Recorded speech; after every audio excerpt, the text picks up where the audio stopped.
Okay, here we are, September the 11th, 2020 in Ikebeukuro. What better way to commemorate that glorious day so many years ago? It was a big day. It was a strike against the infidel. And what better way to commemorate it than talking some Japanese pink films? Well, softcore. Yeah. Yeah. And what better way to talk to someone who hasn't even actually watched the three films? Yeah, I wasn't there. No. But hopefully he will maybe interject and ask pertinent questions, because Okay, that's what I'll try and do. it's Steve Nsmith, and he's famous for his pertinent and incisive questioning. Isn't that right, Stephen? Oh, I didn't know that. Okay. Yeah. Oh, everyone says Do they? Really? when your name comes up in conversation, people say, "Fuck, that's Steve. He's Insightful. pertinent and incisive, isn't he?" And the rest of us go, Incisive or insightful? Both. Both. Yeah, okay. And then the rest of us go, yeah, he is. Well, I'll try and live up to that. Yeah. And we've got lots of ambient noise today. It's popular in the park. Lo-fi, low fidelity, two very important words. Do you remember Don Cheadle in Boogie Nights? I don't remember his role. I've seen the film, but a long time ago. He was, as well as being a porn star, his like side gig was he worked in like a hi-fi shop, if you remember, and he played like country and western music. I've got a picture now of him in a cowboy suit. Yeah, so He's so good in that film, and he's like, listen to that, huh? Makes you want a freaky deaky, right? He's just, I think he's really good in that. Boogie Nights is a film I'm very much fond of in general. I think it's the only one where Mark Wahlberg, actually gets away with it. Yes, that is kind of, because I've often wrestled with that actually, because of Boogie Nights. He has a kind of he's got a lot of credit with me, and then the more I see him, Yes. I'm like, You just wonder how did it happen for him? yeah, because he's not outright terrible. No, he's not. But there are so many people who are way better, Yes. whose careers just disappear and turn into nothing, and yet he's been consistently there for more than 20 years. And he's very he's a very self-conscious actor, isn't he? Like when you see him in things, he's Yes. like, you can see him. Yep. I'm doing some acting. You can now. see him acting, Yeah. yeah. And amazingly, I don't dislike him because No, of that. I don't dislike him either. He's just he's a mystery to me. How did Yeah. he? How is he where he is? Yes. Why did he not get consigned to the Right. dustbin? It's not a long million. time ago? It's a slightly different vibe, but it's not a million miles away from how. I don't quite know, and I've discovered lots of people have this same feeling. I don't quite know why I like Keanu Reeves, but I do. Well, Like, Keanu Reeves looks fucking good. He's just got a Yes. good look. that's true. He's got one of those few looks, I think, that's internationally handsome. Yep. Because he's got a bit of Asiatic looks. He's been very in there. smart lately as well. I don't know if you've seen the newest Bill and Ted movie. No. Okay. Watch the trailer for that. For the first time in a long time, you'll see Keanu has shaved his beard off. He's clean shaven. All right. And he looks old. Does he? Doesn't look good. Ah. But he's now got that strategic beard where it's so, Right. somehow, and everyone's saying, "Oh, he's so young. Keanu looks so young," and he Right. does look young. But his beard, he's got the perfectly done beard, and he's right. very strategic with that. When I saw him in Keanu in Bill and Ted, the trailer for the new movie. Okay. Ugh, didn't Are you look going to too watch the new? Are you interested? good. I'm not really interested. Right. I mean, I saw the other ones and Yeah. they were okay, but Yeah, it's yeah. nothing I remember John Peel talking about back in the day, he'd had a beard for a long time, and then he tells this story about being bored at Radio 1 one day, shaving his beard off, and then staring back at him was like a cross between his mother and Mussolini. Yeah, right. And then he quickly just grew it back. Yes. Yeah, you suddenly realise you look like a middle-aged lesbian. Right. And because if with Apologies to our middle-aged lesbian listeners. with certain guys, especially thinner guys, the beginnings of little jowls here, can guys who sort of are not overweight but quite thin. Right. These little jowls become prominent. Well, not prominent, but Like suddenly, droopy. yeah, they've just come out of nowhere. Just the beginnings of that, and no. and that's what Keanu's got, which he keeps hidden with the beard. Interesting. Yeah. So anyway, that's a perfect lead-in. So I went to the CineRoman Ikebeukuro today to watch 3 pink films, and Steve didn't. I wasn't there. No, but he was there in spirit. Yes. And nothing untoward, nothing interesting happened in the crowd today. Straight up, it was very boring. There was no touchy-feely. Since COVID, the way they've dealt with it in Ikebeukuro is every other row is sealed off, so you can actually sit right next to someone. Can't sit behind someone. No, or in front of someone. Right. Whereas the one in Ueno has done it the other way. They've got every other seat is masked off, But you and can't all the sit rows in are front or open. behind of someone. Yeah, it's like or diagonal. Well, no, you can diagonal. Oh, Anyway. it's like a chessboard. Okay. Yeah. Yep. So they've all. I haven't been down to Hinodecho since. Maybe down there they just don't give a fuck. I don't know. Business Well, as that usual. sounds like my kind of place. Yeah. So anyway, first up today was Kimbaku Shikijo Fujin from 1980, which I guess translates as horny or lusty bondage wife, I suppose. And directed by Watanabe Mamoru, one of 15 films he directed the same year. Wow. Oh yeah, busy man. More than one a month. Yes. Yeah, well a lot done. of fucking- Your mathematics were lightning quick there. Well, no, Steve. I've just used my calculator. But you did it really quick. Oh, yeah. Because the listeners can't see them. Oh, yeah. So you've already proved your worth. Steve has been paid for his services today with a Horatio Hornblower omnibus. So don't worry, he's not working for free. No. So what was this one about? Let's see now. Yes.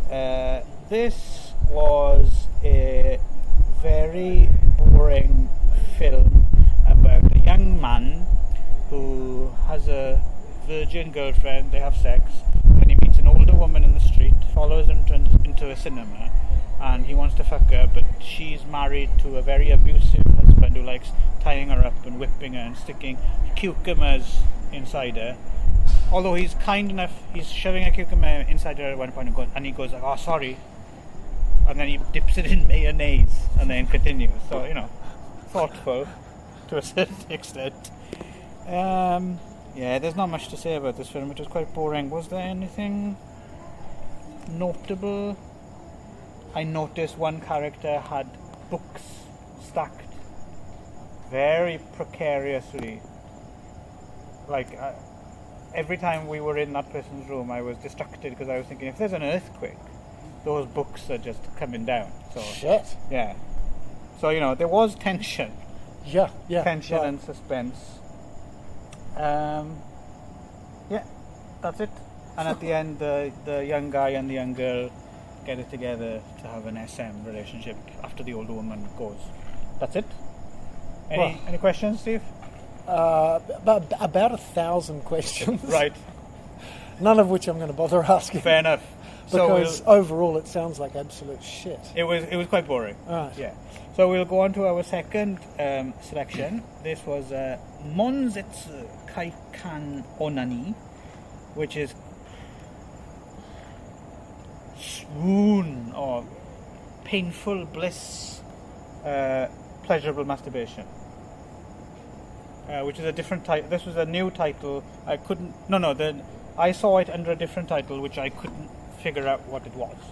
But this is a 60-minute film by Suzuki Takaharu, and this one was about an artist, an SM kind of artist, and he has a daughter and a maid and a chauffeur, and then a new model for his SM stuff comes to the house, and everyone kind of gets it on in various combinations. Okay, so it's, And there's it's lots an of- orgy film. Yeah, and there's lots of grape eating. This was a little bit sexy, Yeah. but it still wasn't, wasn't really very good. So there was no plot. There's just Well, there was. I managed to kind of, there's an arc, there's a narrative arc, but basically, yeah, that's it. I mean, okay. yeah. Although it did have the line translated basically as liquor stinking, piss smelling. Yeah. Oh, it's Yeah. to the point. It is. Um, Yeah. So I think if you understood Japanese better, I think this ratcheted up. There was a lot of like abusive kind of sexy talk, and so I suppose that might heat it up and make it more sexy if that's what you're going for. Okay. And I only caught Okay. that and bits of it. Right? Obviously, other So stuff there's a lot of went over my head. There's some inference and Yeah. well, that can be sexy. Yeah, exactly. So I think it's unfair Less is for us more. to judge as non-native speakers entirely. Yeah. Especially unfair for you to judge because you didn't even watch it. Well, that shouldn't count against me. No. We're a very I inclusive. identify as someone who watched the film. There we go then. Any questions on that one, Steve? No, I don't have any questions on that one, Clive. All right. We'll race right on then. Okay. So the last one was Sannin no Chijo Densha no Nakade, which would be 3 female molesters on the train. Right. The original title for this one was different. It was Chikan Densha Jukujo no Futomomo, which I guess would be molester train, mature woman's thighs. Okay, and what year was this? This was 1992. Okay. Do you And think this- it was shot on a like a JR train? Or? Well, there was like establishing shots of crowded trains and stuff, but no, I don't think. Okay. I mean, even though, Because there have been some yes, that were shot on legit trains during. well, even 10 years after this, in the early 2000s, I was watching new releases, full-on hardcore porn releases that were actually filmed on trains, like proper During their trains. during their Yeah, schedule. Yeah.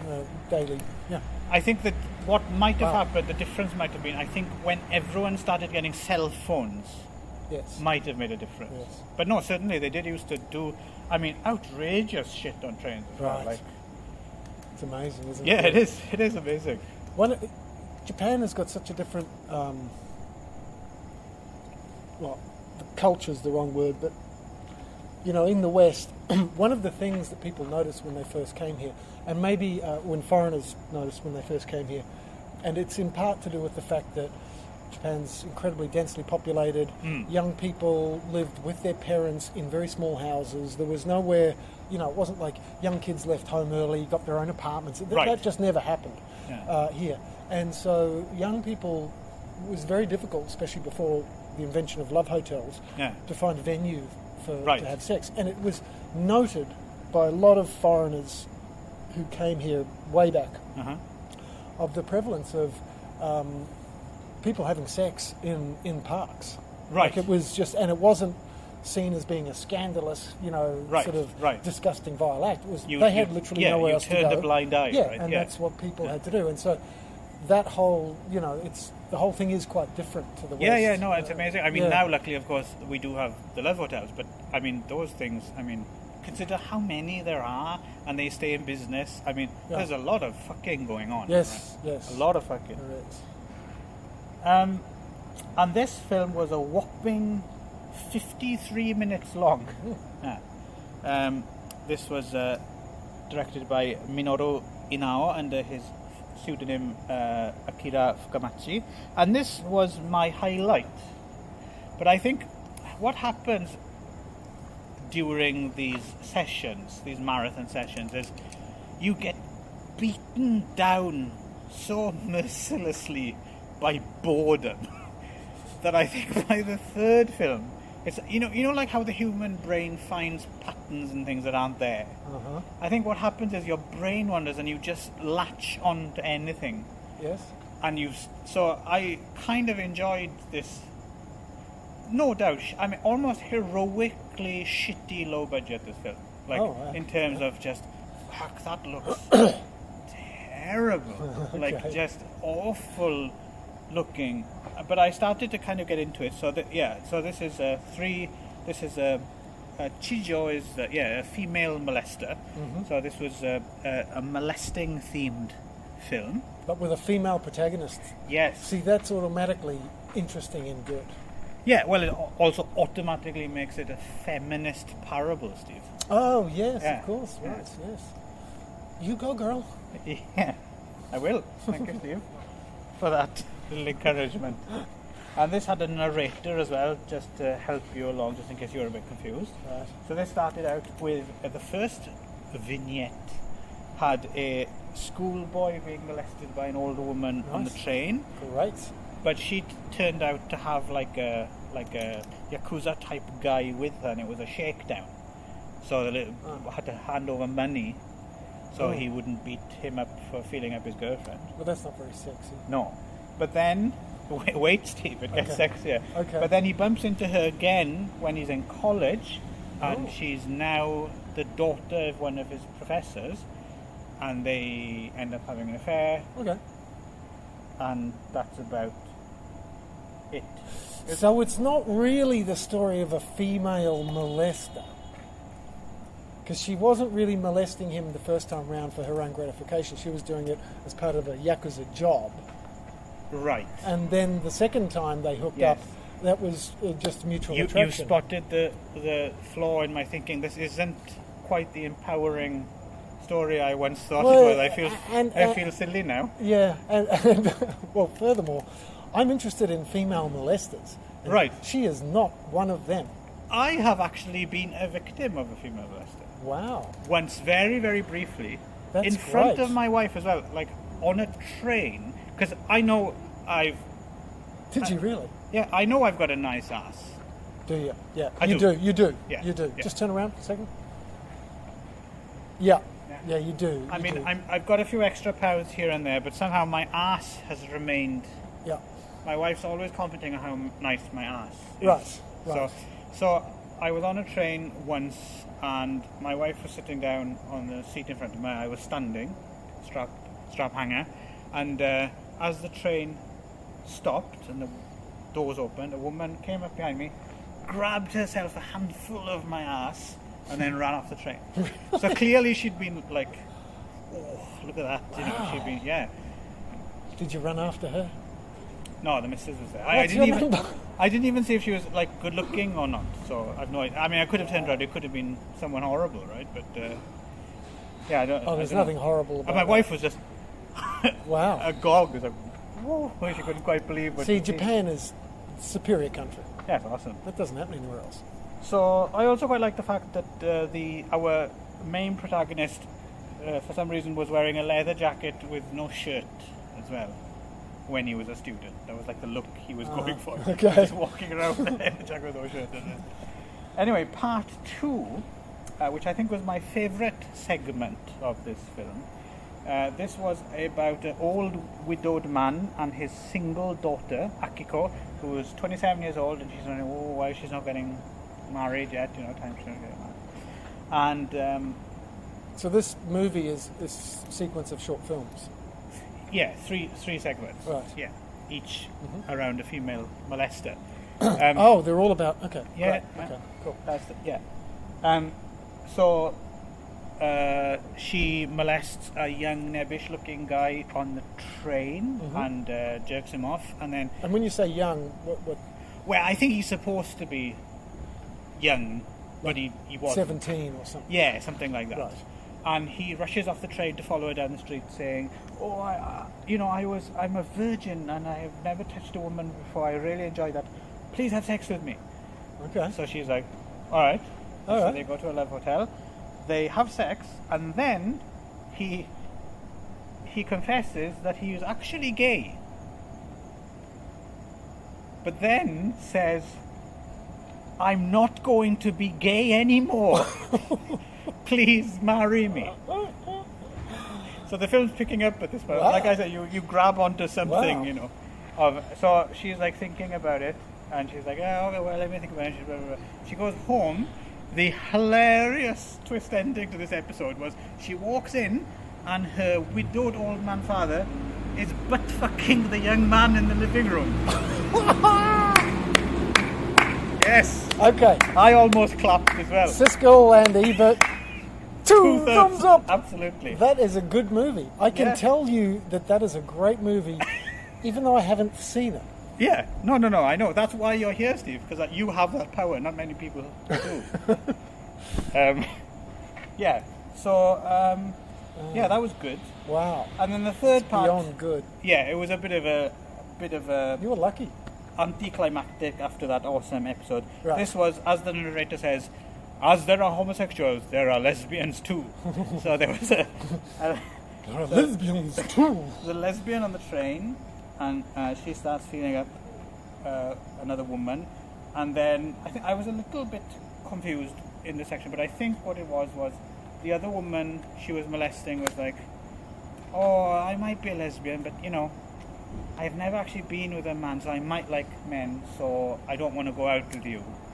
So then she gets a friend of hers to, well, you're horrible and slimy, so why don't you fuck her and then turn her off men? But he's like, well, you have to fuck me first as payment. Oh, okay. So they get it on, and then he tries, but then during their having sex, she finds out that she actually really likes men and she's not a lesbian anymore. Okay. There's a theme here. Yeah. And then the happy ending has him molesting her on the train, while this kind of cheerful, kind of brass, like Tijuana brass kind of that kind of thing plays. All right. Well, that's not bad. Yeah, and that was it. Mm. During the old man butt fucking the young guy sequence as well, some old man in the theatre had lost his glasses, and he had all the staff with torches looking under all the seats as well. So that was kind of surreal. And he couldn't. I didn't know it was his glasses at first. He's lost something, and all the staff were looking at something. And then when the final film, it was good. The final film ended, happy ending. She's not a lesbian. And then the lights come up, and the old man found his glasses, and he was so Wow. pleased. He was like walking around going, "You got done it! Oh, You got what done a it!" triumphal. Yeah, it was you know, awesome. That's It was only slightly marred by, as I was leaving, just before I met you, I went into the toilet, and there was an old man on his way out, and I stepped out the way to let him go past. And then as I passed him, I went into the toilet thinking, oh, this toilet reeks of piss, which is not unusual for a toilet, but what a really stinky toilet. And then as I was leaving the theatre, the aforementioned old man was slowly climbing the stairs in front of me. And as I got closer, I realised, oh no, he reeks of piss. Ah. Really strongly. Oh. So there was a slight tarnish on my rainbow. Well, you wouldn't want to be sitting in the seat that he sat in. would No. you?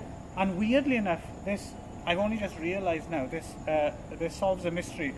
At some point during that last film, and two old men sitting to my left, one guy suddenly shouted, "That fucking stinks!" And then the other guy next to him goes, "Yeah!"